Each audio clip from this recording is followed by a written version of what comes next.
اے پیغمبر، آپ ان لوگوں سے کہہ دیجیے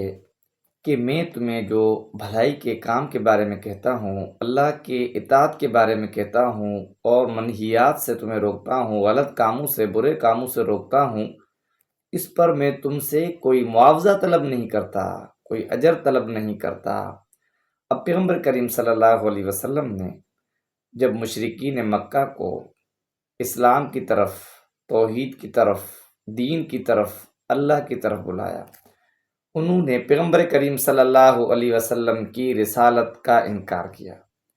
ایک طرف تو انہوں نے پیغمبر کریم صلی اللہ علیہ وسلم کو اللہ کا نبی تسلیم نہیں کیا، اب دوسری طرف یہ ہے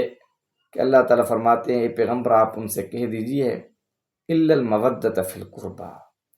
ایک تو میں تمہیں جو نیکی کے کام کے بارے میں، اللہ کے احکام کے بارے میں بتاتا ہوں، اس پر تم سے کوئی معاوضہ طلب